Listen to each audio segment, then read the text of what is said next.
वालेकुम। अच्छा, एक क्वेश्चन जो बहुत ज़्यादा रिपीट होता है, पेपर्स में आता है, ये आपका जनरल नॉलेज में भी आ सकता है, पेडागोजी में भी आ सकता है।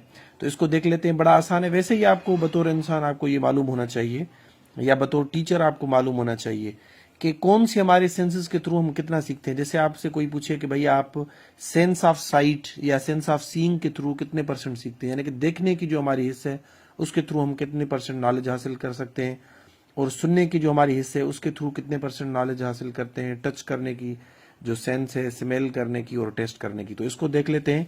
सबसे ज्यादा जो परसेंटेज है वो है 75%, यानी कि सेंस ऑफ साइट के थ्रू, सेंस ऑफ सीइंग के थ्रू, यानी देखने के अमल के थ्रू हम 75% जो है वो हम नॉलेज हासिल कर रहे होते हैं। यानी कि हम 100 चीजें सीखते हैं या 100% अगर सीखते हैं तो उसमें से 75% कंट्रीब्यूशन किसका होता है? हमारी आंखों का होता है।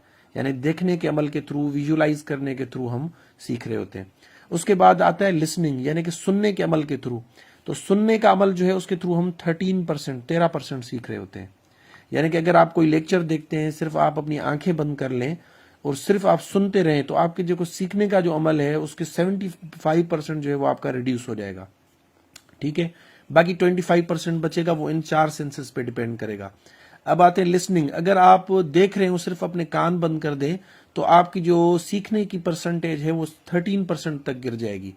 यानी कि आप देख रहे होंगे, उसके थ्रू आपकी बड़ी अच्छी लर्निंग होगी, लेकिन आपकी वो बाकियों के मुतालिक, यानी कि बाकी स्टूडेंट ने अगर अपने कान खुले रखे हैं तो उनकी जो सीखने की सलाहियत है वो ज्यादा होगी, क्योंकि 13% हम जो है वो सुनने के अमल के जरिए, सेंस ऑफ लिसनिंग के थ्रू हम सीख रहे होते हैं। ठीक है, ये आपको एमसीक्यूज में भी काम आ सकता है, बतौर जो है पेरेंट भी काम आ सकता है, बतौर टीचर भी काम आ सकता है। तो ये ध्यान में रख लें। सेंस ऑफ टच, टच करने के अमल के थ्रू हम कितना परसेंट सीख रहे होते हैं? 6%। अब देख सकते हैं कि हमारे स्कूल्स में इस पे फोकस ही नहीं किया जाता। यानी कि सारी जो हमारी लर्निंग होती है वो इन 2 सेंसेस के थ्रू हो रही होती है। यानी कि जब आप प्रैक्टिकली चीजें करते हैं तो उनके थ्रू भी आपकी जो परसेंटेज है वो बढ़ जाती है। इसी तरह sense of smell 3%, sense of taste 3%। तो ये ओवरऑल जो है ये ब्रेक डाउन है सीखने का जो अमल है। सबसे ज्यादा जो हम सीखते हैं वो देखने के अमल के थ्रू। जब भी आप के कान तो टीचर की तरफ हों, अगर आप स्टूडेंट हैं, आपके कान तो टीचर की तरफ हों, लेकिन आप देख किसी और तरफ रहे हों, तो आपका 3/4 यानी कि 75% आपका जो सीखने का अमल है वो क्या हो जाता है? खत्म हो जाता है।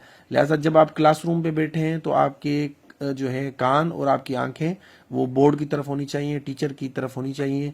आपको गौर से देखना चाहिए और जो है केयरफुली सुनना भी चाहिए। तो ये 2 सिर्फ अगर आप अपने सेंसेस यूज करते हैं तो इसके थ्रू आपकी 88% लर्निंग हो जाती है। ठीक है, तो ये था ब्रेक डाउन। होपफुली आपके लिए ये यूजफुल होगा, पेपर्स में भी, जनरल नॉलेज में भी, वैसे भी बतौर इंसान आपके नॉलेज में आज इजाफा हुआ होगा। Thank you so much.